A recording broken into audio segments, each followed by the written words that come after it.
Hi, and welcome to the Thriving Entrepreneurs 15 Minutes on LinkedIn Live. She's Rochelle Learling, entrepreneur coach. He's David Foster, founder coach. We are back. Happy New Year to everyone. Yes, Thank you happy for New Year. joining us.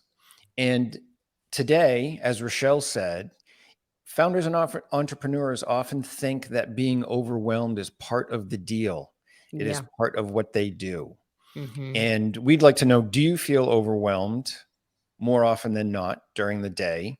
And what does that mean for your long-term prognosis and success? hmm Rochelle, what do you think?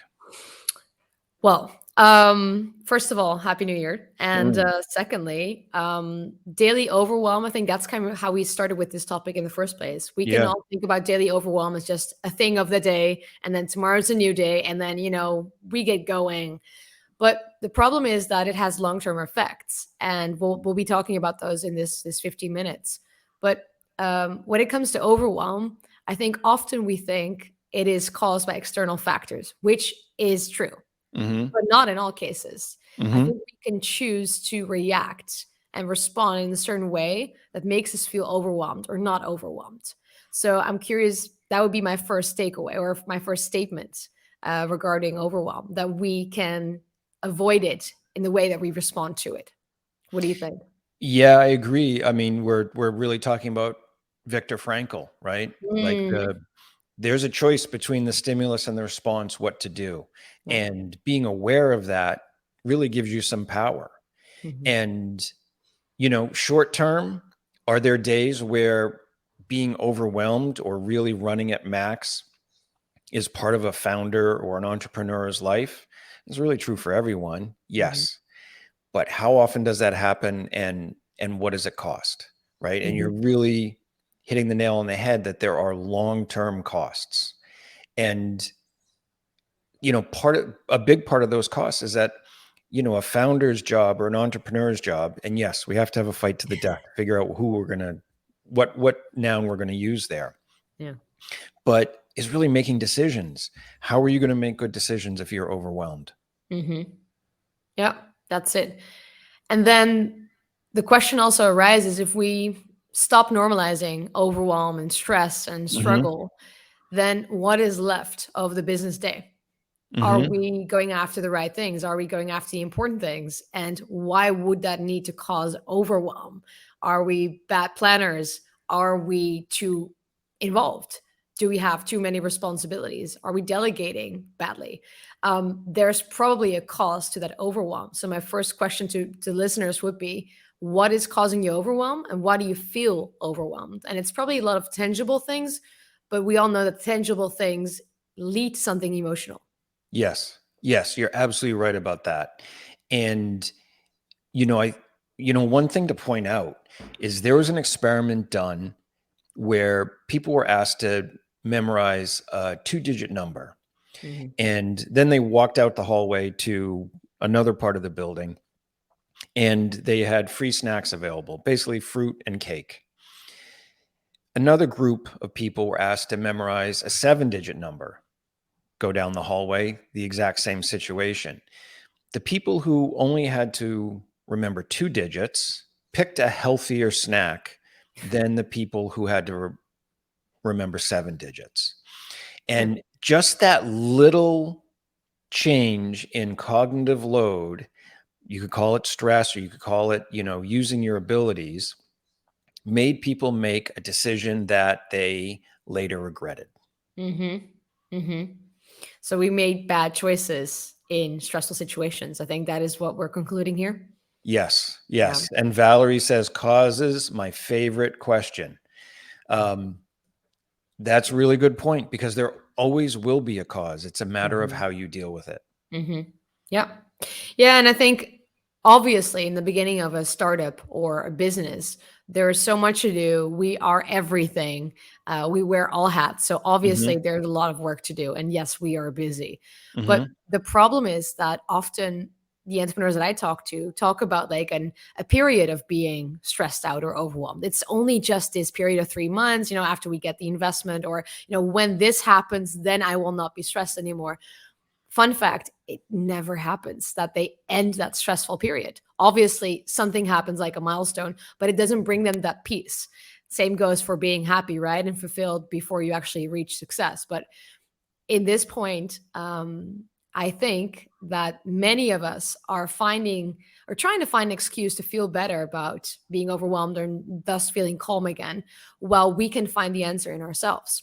And it often comes with not practically only about, how do I spend my day? How am I planning? Hmm. That's the first start. But secondly comes like, why do you even need to feel this way if you want to be Yes. working in this business for long term? You're not going to be that operator for 5 more years. You actually want to move on to a more visionary role, the strategist. I mean, how you founded it came with an idea. So why don't you go back to that?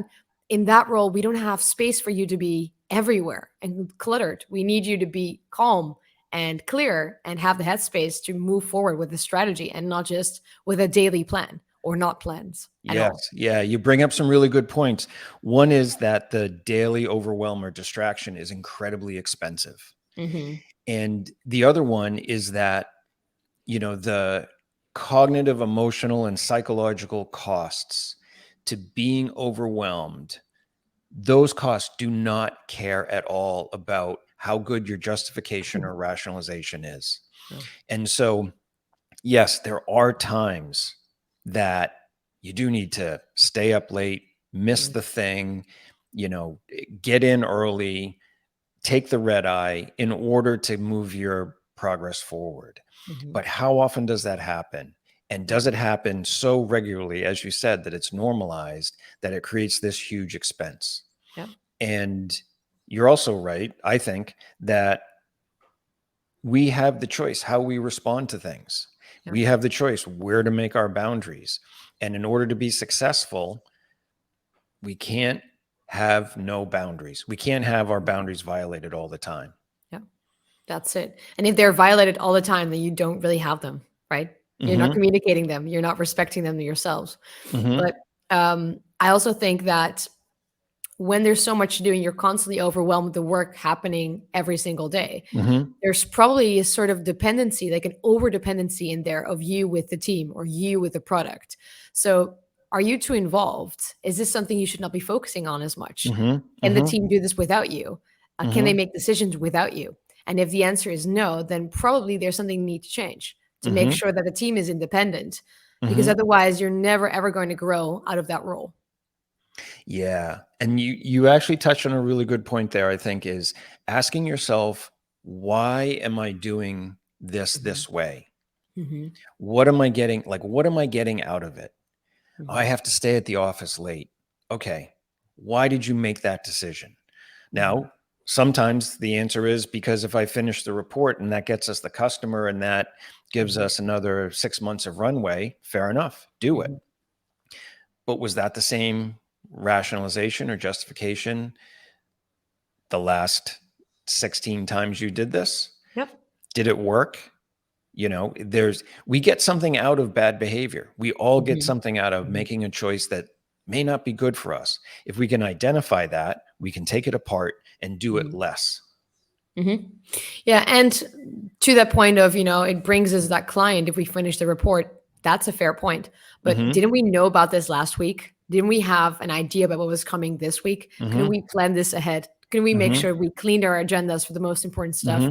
So I think it's also a choice to look Hmm. at this and know what's coming, and not everything we know is coming, but or not everything we want to have coming comes our way. But Hmm. we need to make sure that the most important things are taken care of at the right moment, and the other things are just removed, deleted, delegated. Yeah. But we often think it's almost like an ego thing to just keep Yes. on going, and just be like, "Yeah, I'm busy. I'm overwhelmed," because it shows that you're really in it. You're really in this business, but it doesn't bring you that success. No, it doesn't. And if the purpose of the business is to demonstrate your willingness to throw yourself in front of the train, then maybe it's a Mhm. success. If Mhm. it's to execute your idea and provide a good place for people to work and become a good member of the community, Mhm. maybe you're not doing as good a job as you want to. And there Mhm. are real costs to this, right? Like most founders and entrepreneurs are they have employees. They're some kind of leader, right? Mhm. Bad leadership costs 550 billion dollars a year in the US by Mhm. some study, right? Mhm. Another study shows that 7 out of 10 employees would rather have a different manager or a different leader than a pay rise, Mhm. right? Yeah. And people who are happy with their manager in general are about 10% more productive Yeah. because there's less friction with that bad leadership. So if Mhm. you're working 60, 70, 80 hours a week, how good are the decisions you're making about your Mhm. team, about the direction of the business? Mhm. And again, why are you looking at it that way? Mhm. Yep. And to add the other perspective, if you're a single founder or a Mhm. solopreneur and you don't have a team yet or a really Mhm. small team and you still Mhm. feel overwhelmed, you can still resonate with this. Mhm. But then it comes from a different angle. Like, are you doing too much of useless stuff? Are you just filling up your days and your hours? Are we actually focusing on the most important thing? But I think Mhm. it's the same rules and the same motto. Mhm. Um, what do you think are the real long-term effects, though, of having this pattern, this behavioral pattern going on for months, for years? Yeah, I Not think only for health, of course, but I mean it's obviously bad for somebody's yeah. health. It's obviously bad for their decisions. And it's bad for the business in terms of, profitability. And as Mhm, Valerie pointed out, like there are always causes. There yeah, are always reasons to stay late, violate your boundaries, not have a strong sense of taking care of yourself to be able to make better decisions. mhm, It's how we deal with them. mhm. How do you see it? Yeah, I think I would go back to the point I made on my LinkedIn post before this session, that the business is a system. It's part of a system, and you Mhm. are part of that system of the business. Mhm. And taking into account that you created that system or you were part of that creation of it, you Mhm. could influence that. At least that is the idea. Mhm. Um, Mhm. so yes, there's external factors. There's always causes. There's always going to be things that get in your way, things that you did not expect, and that is part of life. That's part of business. But taking that into account, almost, we still have that overwhelm left, and that is caused from within. So if we don't change ourselves, we don't up differently, if we don't have those boundaries and lead ourselves better, then that system won't change either. So I think it starts with de-blaming or not blaming the external factors and going within and seeing what you need to change in order to get out of the overwhelm and into the ideal role where you feel calm and you have the headspace to make those great decisions and to move the business forward. Yeah, because what you're talking about really is taking responsibility, Yeah. right? Taking Yeah. responsibility for what the thing is that you do and the things are that you don't do. Hmm. And, when you're creating a business, in some ways, you're creating something that should run almost without your input. Yeah. And you are the person who guides it and deals with the exceptions. But if the regular running of the business, if the regular operation of the business needs you to be involved on a day to Hmm. day basis and there's a load that you can't get away from, how are you going to do the things that the business really needs you to do, which is Hmm. guide and support and figure out the path ahead? Hmm. All Not. right, we're closing in on the last minute and we made a New Year's resolution not to go over 15 minutes, right? Did we? Oh, Yeah. yeah. Okay. So, any parting thoughts? Yeah, well, I would go back to what we said earlier.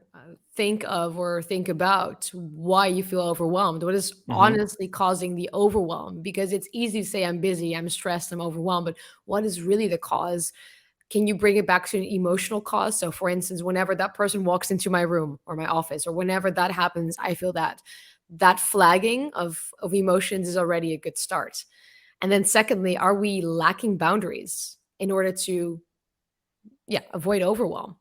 And thirdly, do we want to be in this situation 2, 3 years down the line if we change our role within the business? Does it make any sense to keep this going?